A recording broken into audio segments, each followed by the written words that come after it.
నమస్తే. తాజాగా జరిగిన పార్లమెంట్ ఎన్నికల్లో వైనాడ్, రాయ్బరేలీ పార్లమెంట్ నియోజకవర్గాల నుంచి గెలుపొందిన రాహుల్ గాంధీ ఏదో ఒక స్థానానికి రాజీనామా చేసే అవకాశం ఉంది. వైనాడ్ స్థానానికి రాజీనామా చేయనున్నారు. అయితే ఈ నేపథ్యంలో వైనాడ్ నుంచి రాహుల్ సోదరి ప్రియాంక గాంధీని పోటీకి దించే అవకాశం ఉంది. లేదంటే కేరళకు చెందిన సీనియర్ నేతను పోటీకి దించే అవకాశం లేకపోలేదని పార్టీ నేతలు అంటున్నారు. యూపీలో కాంగ్రెస్ బలపడాలంటే రాహుల్ గాంధీ రాయ్బరేలీ నుంచి కొనసాగాలని పార్టీ వర్గాలు భావిస్తున్నాయి. ఈ నేపథ్యంలో ఆయన వైనాడ్ కు రాజీనామా చేయాల్సి వస్తోంది.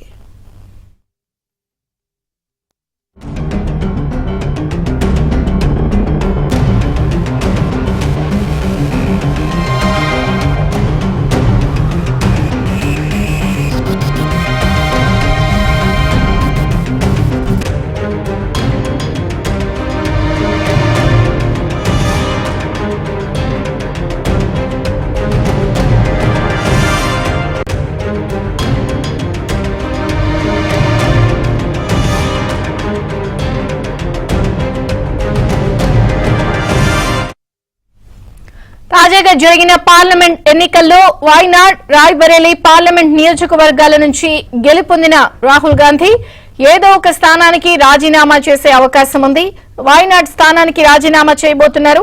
అయితే ఈ నేపథ్యంలో వైనాడ్ నుంచి రాహుల్ సోదరి ప్రియాంక గాంధీని పోటీకి దించే అవకాశం కూడా కనిపిస్తోంది. లేదంటే కేరళకు చెందిన సీనియర్ నేతను ఒకరిని పోటీకి దించే అవకాశం కూడా ఉందని పార్టీ నేతలు అంటున్నారు. యూపీలో కాంగ్రెస్ బలపడాలంటే రాహుల్ గాంధీ రాయ్బరేలీ నుంచి కొనసాగాలని పార్టీ వర్గాలు భావిస్తున్నాయి. ఈ నేపథ్యంలో ఆయన వైనాడ్ కు రాజీనామా చేయాల్సి వస్తోంది.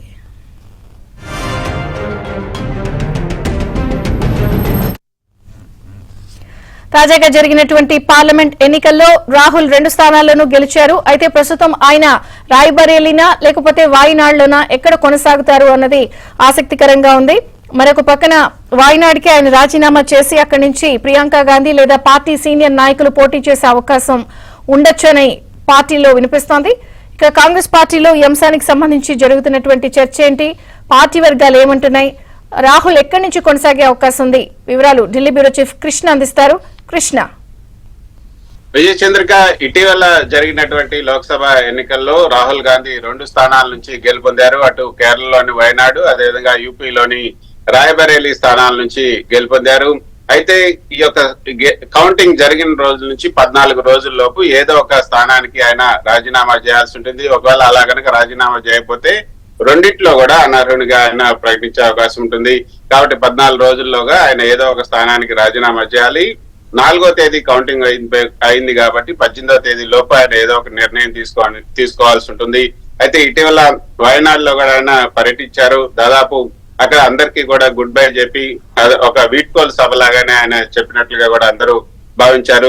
దాన్ని బట్టి చూస్తే ఇక వయనాడ్ కి ఆయన రాజీనామా చేసి రాయ్బరేలీని ఉంచుకునే అవకాశం ఉంటుంది. రాయ్బరేలీని ఉంచుకోవడానికి మరో కారణం కూడా ఇక్కడ అందరూ కూడా చెప్తున్నారు. తల్లి సెంటిమెంట్. అమ్మ అక్కడి నుంచి రాయ్బరేలీ నుంచి ఇప్పటి వరకు కూడా పోటీ చేస్తూ ఉన్నారు.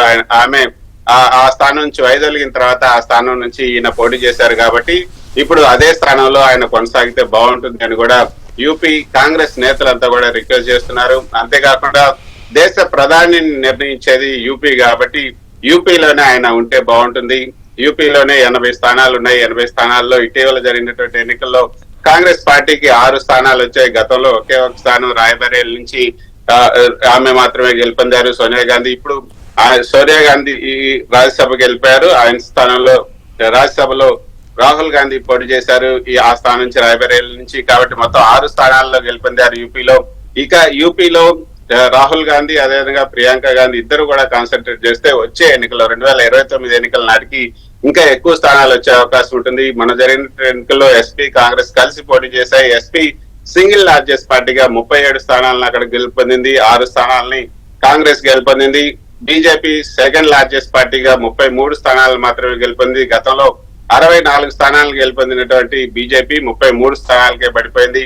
కాబట్టి ఇంకా యూపీలో తమ బలాన్ని పెంచుకోవాలంటే కాంగ్రెస్ రాహుల్ గాంధీ ఖచ్చితంగా రాయ్బరేలీలో ఉండటమే మంచిది అన్నది కాంగ్రెస్ నేతలు చెప్తున్నారు. మొన్న వయనాడ్లో రాహుల్ గాంధీ పాల్గొన్నటువంటి సభలన్నింటిలో కూడా ఒక హింట్ అయితే ఇచ్చారు. వయనాడు ప్రజలు నాకు ఎంతో ప్రేమను చూపించారు. తనను ఈడీ 55 గంటల పాటు ప్రశ్నించినప్పుడు కూడా అందరూ తనకు లెటర్ రాశారు. తర్వాత మోదీ పేరున్నటువంటి వారంతా కూడా దొంగలే అన్న కేసుకు సంబంధించి 2 ఏళ్లు జైలు శిక్ష విధించినప్పుడు తన ఇంటిని కూడా లాగేసుకున్నారు. ఇంటిని లాగేసుకున్నప్పుడు ఈ యొక్క వయనాడు ప్రజలంతా కూడా లెటర్లు రాసి మా ఇంట్లో ఉండండి అని కూడా వాళ్ళంతా రిక్వెస్ట్ చేశారు. సో ఓటు వేయటం కన్నా కూడా ఎక్కువ ప్రేమను చూపించారు. సో నేను వాళ్ళకి ఏమి ఇవ్వగలను, వాళ్ళని జీవితాంతం గుర్తుంచుకోగలను అంటూ కూడా ఆయన సెంటిమెంట్ తో మాట్లాడారు. అయితే వయనాడ రాయబరేలి అన్నది అందరికీ కూడా ఒక ప్రశ్నగా ఉంది. కానీ దేన్ని ఉంచుకోవాలన్నది నాకు చాలా కష్టంగా ఉంది. దేన్ని వదులుకోవాలి, దేన్ని ఉంచుకోవాలి. కానీ నేను తీసుకున్నటువంటి ఒక నిర్ణయం ఇద్దరికి కూడా అటు వయనాడు ప్రజలకి ఇటు రాయబరేలి ప్రజలకి ఇద్దరికి కూడా సంతోషకరంగానే ఉంటుంది అనేది కూడా ఆయన తన సభల్లో చెప్తూ వచ్చారు. దాన్ని బట్టి చూస్తే ఇద్దరికి సంతోషకరంగా ఉంటుందంటే వయనాడులో తను రాజీనామా చేసి అక్కడి నుంచి ప్రియాంక గాంధీకి అవకాశం ఇస్తారని కూడా అందరూ భావిస్తున్నారు. కానీ కొంతమంది చెప్తున్నటువంటి మాట ఏంటంటే అసలు ప్రియాంక గాంధీకి ఎన్నికల్లో పోటీ చేయాలని ఉంటే ఆయన ఆమెనే రాయబరేలిలో నిలబెట్టి ఉండేవాళ్ళు. ఆమెకు పోటీ చేయాలని ఉద్దేశం లేదు కాబట్టి ఆమెకు పోటీ చేసే అవకాశం లేదు. కానీ రాయబరేలిలో ఉంచుకొని వయనాడులో అక్కడ కాంగ్రెస్ లో ఉన్నటువంటి సీనియర్ నేతలకి అవకాశం ఇస్తారని కూడా కాంగ్రెస్ నేతలు చెప్తున్నారు. ఏమైనప్పటికీ కూడా దేశ రాజకీయాల్లో కీలక పాత్ర పోషించాలంటే యూపీ లాంటి పెద్ద రాష్ట్రాల్లోనే ఉండాలి. పెద్ద రాష్ట్రంలోనే కాంగ్రెస్ పార్టీ కూడా బలపడాలి.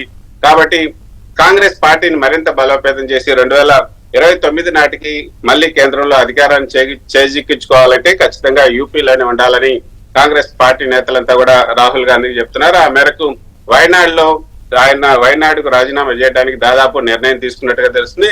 ఈ రోజు లేదా రేపు దీనికి సంబంధించినటువంటి ఒక నిర్ణయాన్ని ఆయన వెల్లడించే అవకాశం ఉంది.